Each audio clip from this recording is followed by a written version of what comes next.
இந்த மேஷ ராசிக்கு இந்த 26 நாட்கள் சுக்கிர பகவானால் கொடுக்க போகிறார். ஐயா இன்பம் தரப்போகுது சாமி. ஒரே வார்த்தை சொல்லப்போனால் பிரச்சனையிலிருந்து நாம் வெளிவரப்போகிறோம் என்று சொல்லக்கூடிய அமைப்பு தான். சின்ன சின்ன உபாதைகள், கணவன் மனைவிக்குள் இருந்து வந்த உடல் உபாதைகள்லாம் தீர்க்கப் போகிறது என்று சொல்லுவேன். அதாவது கருத்து வேறுபாடோடு வாழ்ந்துருப்பாங்க பாருங்கள். மேஷராசிக்காரங்களாம் கருத்து வேறுபாடோடு வாழ்ந்துருந்தாங்கன்னா ஒரே வார்த்தை சொல்லலாம், இனிமேல் இனிமை என்று சொல்லக்கூடிய காலத்தை ஏற்படுத்தி தரும். நம் வாழ்வில் இது வரைக்கும் சரியான புத்துணர்ச்சி கிடைக்கல, எனக்கு இடம் மாற்றம் கிடைக்கல, வேலை வாய்ப்புகள் கிடைக்கவில்லை என்று நினைக்கிறவங்களுக்கு இது ஒரு நல்ல முன்னேற்றம் தரக்கூடிய நிகழ்வை ஏற்படுத்தி தரப்போகிறார் சனி பகவான். இந்த சுக்கிர பகவானுடைய பார்வையும் சனி பகவானுடைய பார்வையும் அந்த இடத்துல பதியும் பொழுது அந்த பரிவர்த்தனை யோகம் பெறும். ஏன்னா சுக்கிர பெயர்ச்சி நாம் சொல்கிறோன்னா அந்த ஏற்ற மாதிரி ஆப்போசிட்டில் என்ன கிரகம் இருக்குதோ அந்த கிரகத்தினுடைய தன்மையும் நாம் பார்க்கணும். ஏன்னா 11ஆம் இடத்துல சனி பகவானுடைய தன்மை இருக்கத்தால் அந்த பார்வை மாறி பரிவர்த்தனை யோகம் பெற்று இந்த சுக்கிர பெயர்ச்சி உங்களுக்கு பெரிய பெரிய முன்னேற்றத்தும் தரக்கூடிய வாய்ப்புகளை தரதான் போகிறார். விக்னேஸ்வராய நமக. வெற்றிவேல் முருகனுக்கு அரகரோகரம். அரகர நம பார்வதீபதையே. அரகர மகாதேவா. தென்னாடுடைய சிவனே போற்றி, எந்நாட்டவர்க்கும் இறைவா போற்றி போற்றி. உங்கள் அபிமான அனந்தலை வாழ் ஜோதிடர் வேலாயுதத்தின் நன்றி கலந்த வணக்கத்தை தெரிவித்து கொண்டு இந்த பதிவினை காண இருப்பது என்னவென்றால், சுக்கிர பெயர்ச்சி இதுவரைக்கும் கடகத்தில் வீட்டிருந்தார். அதாவது சுக்கிர பகவான் இதுவரைக்கும் கடகத்தில் இருந்தார். 1/8/2024 முதல் 26/8/2024 வரைக்கும் சிம்மத்துக்கு இடம் பெயர்ந்து இந்த 26 நாட்கள் ஒவ்வொரு ராசிக்கும் எவ்வாறு பலாபலங்களை வழங்குவார் என்று பார்ப்போம் வாருங்கள். எனது அன்புள்ளம் கொண்ட மேஷராசி நேயர்களே, அதையா இந்த சுக்கிர பகவான் நம்மளுக்கு 2ஆம் அதிபதியும் கூட. இதுவரைக்கும் 4ஆம் இடம் என்று சொல்லக்கூடிய, அதாவது ஒரு ராசிக்கு 4ஆம் இடத்தில் சந்திரனோ சுக்கிரனோ இருக்க பெற்றால் நல்ல இன்பத்தை தருவார் என்று தான் கொடுத்துருக்காங்க. ஜோதிட விதியிலே அப்படி தான் கொடுத்துருக்காங்க. ஒரு ராசி சுக்கிரன், அதாவது நாம் ஜென்ம பிறப்பாகட்டும் இல்லை நம்மளுக்கு கோச்சார நிலைமையாகட்டும், 4ஆம் இடத்துல சுக்கிர பகவான் இருந்தாலே செல்வங்கள் அதிகரிக்கும் என்று சொல்லக்கூடிய அமைப்பை பெற்றிருந்தோம்.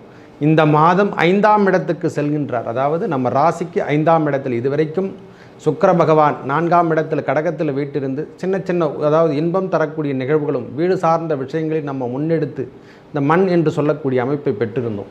இதுக்கப்புறம் லக்ஷ்மி கடாட்சம் என்று சொல்லக்கூடிய அமைப்பு எடுக்கும். அதாவது பூர்வ புண்ணிய பாக்கியஸ்தானத்துக்கு 5ஆம் இடத்தில் இடம்பெயரக்கூடிய சுக்கிர பகவானால் பெருத்த இன்பத்தை தரக்கூடிய காலங்களாகும். அதாவது நன்மை தரக்கூடிய சௌபாகியம் என்று சொல்கிறோமில்ல, ஒரு மனுஷனுக்கு லக்ஷ்மி கடாட்சம் சௌபாகியத்தோடு நீங்கள் வாழ தான் போகிறீங்க அப்படின்னு சொல்லக்கூடிய காலங்களாக இந்த காலம் இருக்க பெறும்.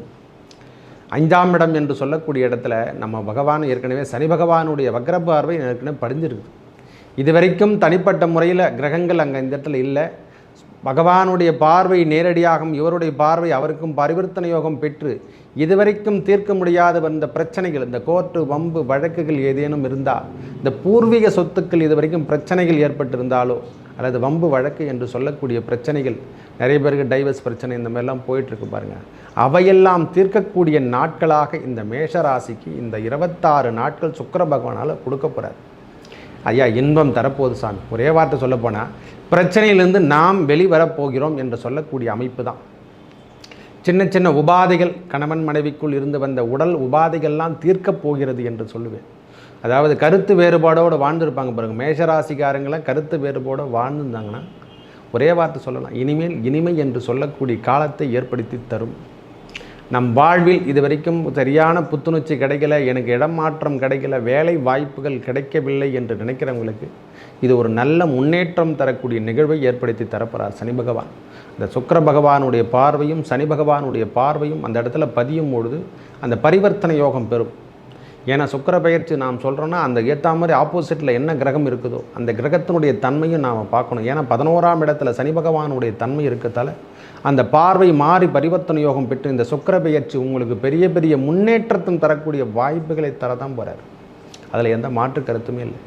இதுவரைக்கும் இல்லறத்தில் சரியான சுப நிகழ்ச்சிகள் நடைபெறவில்லை என்றால் மேஷராசிகர்களுக்கு கண்டிப்பாக இல்லறத்தில் சுப நிகழ்ச்சிகள் காத்த வண்ணமும் காணப்படும்.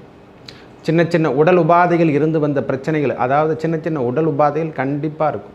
ஏன்னா பகவானுடைய பார்வை அங்கே பதியறதால, சனி பகவானுடைய பார்வை பதியத்தால், அவருடைய பார்வை இவர் மேலே பதியறதாலையும் ரெண்டுமே வலிமையான கிரகங்கள் என்று தான் கொடுத்துருக்காங்க. ஏன்னா சுக்கிர பெயர்ச்சி சொல்லும்பொழுது அந்த கிரகத்தினுடைய தன்மை யார் வாங்குகிறாங்களோ அங்கே இதில் கிரகங்களுடைய தன்மையும் நாம் பார்த்து தான் பலாபலன் உரைக்க வேண்டும்.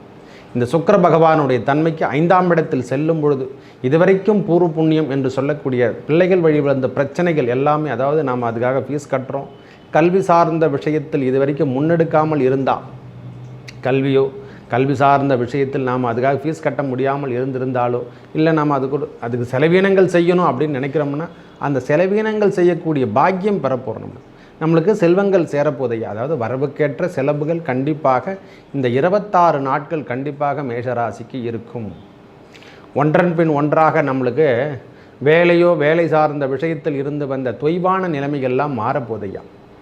முதல்ல வேலையில் இருந்து வந்த பிரச்சனைகள், அதாவது வேலையே இல்லாமல் மேஷராசிக்காரங்க நிறைய பேர் இருக்காங்க, அதை முதல்ல தெரிஞ்சுக்கணும். ஏன்னா 2ஆம் இடத்துல குரு பகவான் நின்று இருக்கக்கூடிய பாழம் என்று சொல்லக்கூடிய இடத்துல ரிஷபராசி வீட்டில் அவர் நிற்கிறதாலையும், இவரோட சுக்கிரன் என்று சொன்னாலும் அவர் தான் 2ஆம் அதிபதியே.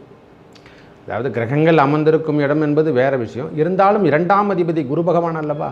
அந்த அசுரகுரு என்று சொல்லக்கூடிய ஒரு 5ஆம் இடத்துல சம்பந்தப்படும் போது காதல் உணர்வுகள், திருமணம் என்று சொல்லக்கூடிய அமைப்புகளும், அதாவது லவ் மேரேஜ் அப்படின்னு சொல்கிறோம்ல, காதல் திருமணங்கள் ஈடறக்கூடிய காலங்களாக இந்த காலம் அமையப்பெறும். காதல் திருமணங்கள் கைகூடக்கூடிய காலங்கள் கண்டிப்பாக அமையும். இதுவரைக்கும் பிரிந்திருந்த உறவுகள் என்று சொல்கிறோம் இல்லை, கணவன் மனைவிக்குள் கருத்து வேறுபாடு ஏற்பட்டு அதிலேருந்து நாம் பிரிஞ்சிருந்தோம் ஐயா, சரியான ஒரே வீட்டில் சொற்று சாத்தி தான் வச்சுருப்பாங்க. நிறைய பேர் வீட்டில் போய் பார்த்தோன்னா தெரியாது, சூழ்நிலையே தெரியாது, டைவர்ஸ் தான் பேப்பர் தான் கொடுக்குறாங்க. ஒவ்வொரு வீட்லேயும் போய் பார்த்தோன்னா நாம் கேட்டோம்னா தெரியும், டைவர்ஸ் பேப்பரே கொடுக்காமல் நிறைய பேர் டைவர்ஸோடு வாழ்ந்துட்டுருக்காங்க. சாப்பாடு எடுத்து வந்து வச்சுருவாங்க, அவங்க மட்டும் தனியாக போய் சாப்பிட்டுக்குவாங்க, இவங்க போய் தனியாக சாப்பிட்டுக்குவாங்க. இல்லறமற்றது நல்லறம் அல்ல என்று தான் கொடுத்துருக்காங்க ஐயா. வாழ்வில் நம்ம முன்னோர்கள் கொடுத்த ஒரு வார்த்தை என்னென்னா, இல்லறம் நடத்தினாதான் மொத்தமே முழுமை பெறுமா. அதாவது குழந்தை குட்டி பெற்றுக்கணும், பிள்ளைகளை பெற்று அவங்களை பேணி வளர்த்து அவங்களுக்கு திருமணம் செய்து வென்று அதுக்கப்புறம் அவங்க பேரன் என்று சொல்லக்கூடிய அமைப்பை பெறும்பொழுது தான் நம்மளுடைய வாழ்க்கை தரம் பூரணம் அடையும் என்று சொல்லி கொடுத்துருக்காங்க ஐயா. அந்த அமைப்பினை பெறக்கூடிய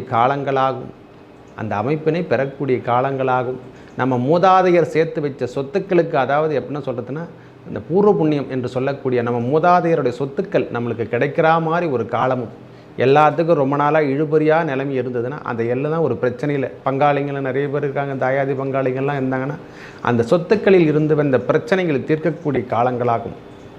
நம் சொந்தங்கள், அதாவது இது வரைக்கும் உற்றார உறவினரிடத்தில் ஏற்பட்டு வந்த பகையெல்லாம் மறந்து, நிறைய பேர் உற்றார் உறவினெல்லாம் பகை ஏற்பட்டிருக்கும், அவங்க கிட்டேருந்து நம்ம பிரச்சனையில் தான் விட்டுட்டு வெளியே வந்துட்டுருப்போம். தாயாரின் உடல்நிலையில் இருந்து வந்த, அதாவது பிரச்சனைக்குரிய தாயாரின் உடல்நிலையில் இருந்து வந்த பிரச்சனைகள் எல்லாமே விட்டு விலகக்கூடிய காலங்களாக இந்த காலம் அமையப்பெறும். தாயார் உடல்நிலையில் ரொம்ப பிரச்சனையாக இருந்தவங்களுக்கெல்லாம் இந்த முறை அது சற்று கவனத்தோடு நாம் இருந்து அவங்க செலவீனங்கள் செய்து அந்த உடல்நிலையில் ஏற்பட்டு வந்த பிரச்சனைகள் விலகப்போது அந்த உங்களுக்கு சார்ந்த விஷயம், அதாவது தாயார் வீட்டில் இருக்கக்கூடிய பிரச்சனையிலிருந்து நம்ம விட்டுட்டு விலகி வெளிப்போகிறோம். மெயினான விஷயம் அதான். தாயாரிடம் இருந்து வந்த கருத்து வேறுபாடு, பிள்ளைகளால் ஏற்பட்டு வந்த கருத்து வேறுபாடுலாம் விலகக்கூடிய காலங்கள் இந்த காலம். இந்த சுக்கிர பகவான் நம்மளுக்கு கொடுக்கின்ற பலாபலங்கள் லக்ஷ்மி கடாட்சம் என்று சொல்லக்கூடிய அமைப்பும், செல்வ செழிப்பு, அதாவது வரவுக்கேற்ற செலவுகள் என்று சொல்கிறோம் இல்லை, செலவினங்கள் இருந்தாலும் அதை நாம் செலவினங்களுக்கு நம்மளுக்கு ஏற்ற மாதிரி வரவும் வரணும். முக்கியமாக ஒரு மனுஷனுக்கு வரவு வந்தால் தான் அந்த செலவினங்கள் கூட செய்ய முடியுமா ஐயா. செலவுக்கு ஏற்ற மாதிரி வரவும் நம்மளுக்கு இருந்துட்டால் எந்த தொந்தரவும் செய்யாது. நம் வாழ்விலும் இனிமேல் வெற்றி என்று சொல்லக்கூடிய அமைப்பை இந்த 26 நாட்கள் நிம்மதி என்று சொல்லக்கூடிய அமைப்பையும் பெற்று தரப்போகுதையா. திடீர் விஜயம் என்று சொல்லக்கூடிய அமைப்பையும், அதாவது உறவினர்கள் திடீர் விஜயம் என்று சொல்லக்கூடிய அமைப்பையும் ஏற்பட போது நம்ம வீட்டில் சுப நிகழ்ச்சிகள் நடந்த வண்ணமும் காணப்படும். இந்த 26 நாட்களுக்குள்ளே சுப நிகழ்ச்சிகள் நடந்த வண்ணமும் காணப்படும். கண்டிப்பாக இல்லறத்தில் ஏற்படக்கூடிய, அதாவது சுப நிகழ்ச்சிகளில் கலந்து கொள்ளவும், அதாவது நாம் வெளியூர் சென்று நாம் சுப நிகழ்ச்சிகளை கலந்து கொள்கிற பாக்கியமும், அதாவது சுகபோகத்தை அனுபவிக்கின்ற காலங்களாக இந்த 26 நாட்கள் நிம்மதி என்று சொல்லக்கூடிய அமைப்பை பெற்று நம் வாழ்விலும், அதாவது கணவனுக்கு ஏற்பட்டு வந்த பிரச்சனைகள் விலகக்கூடிய காலங்களாகும். மெயினான விஷயம் கணவனோ மனைவி என்றாலும் கணவனை குறிக்கும். 2ஆம் இடம் என்பது மனைவியும் கணவியும் என்று சொல்கிறோமில்ல, கணவனுக்கு மனைவிக்கு கணவன் என்று சொல்லக்கூடிய அமைப்பு பெறும்பொழுது மேஷ ராசிகாரங்களுக்கு இது வரைக்கும் வேலை சார்ந்த விஷயத்தில் இருந்து வந்த தொய்வான நிலையெல்லாம் மாறி மனைவி விட்டு பிரிஞ்சவங்க கூட வீட்டுக்கு வந்து இனிமேல் சேரக்கூடிய காலங்களாகும். சரி பரவாயில்லை, அட்ஜஸ்ட்மெண்ட் பண்ணி போகலாம், நம் வாழ்விலும் புத்திர பேறு என்று சொல்லக்கூடிய பெறக்கூடிய காலங்களாக இந்த காலம் இருக்க பெறும். ஐயா நல்லா இருக்குது ஐயா. இந்த 26 நாட்கள் நம் வாழ்வில் ஒளி வெள்ளம் செல்லக்கூடிய நாட்கள், நன்மை பெறும்போது ஒரே வார்த்தை சொல்லப்போனால் நன்மை பெறக்கூடிய நாட்களாக இந்த 26 நாட்கள் மிகவும் செம்மைப்படக்கூடிய நாட்களாகவும் இருக்கப் போகிறது. நம்ம மனுஷனுக்கு ஒவ்வொரு நாளும் நாளை பிறந்ததுக்கும் சொல்லலாம், பிறந்து தூங்கி எழுந்து கொடுத்தே புதிதாக பிறந்தோம் என்று தான் நாம் நினச்சிக்கணும். முதல்ல நாளை பொழுதாவது நல்ல பொழுதாக விடியாதா என்ற எண்ணங்களை தோற்றுவிக்கிறோம் அல்லவா? இறைவா நாளை பொழுதாவது நல்லபடியாக என்னை வச்சுக்கப்பான்னு சொல்கிறோமில்ல, அந்த நாளை பொழுதும் நம்ம 26 நாட்கள் நன்றாக இருக்கப் போகிறது என்று எண்ணிக்கொள்ளுங்கள். நம் வாழ்விலும் இனிமேல் ஒளிவட்டத்தோடும் செல்வங்கள் சேரக்கூடிய காலங்கள் வந்து கொண்டிருக்குது என்று எண்ணிக்கொள்ளுங்கள். உங்கள் வாழ்வில் பெரிய முன்னேற்றமும் செயல்களில் வெற்றி பெறவும் அந்த முருகப்பெருமான், அந்த வெற்றிவேல் முருகனுக்கு அரகரோகரா என்று சொல்லி வாருங்கள்.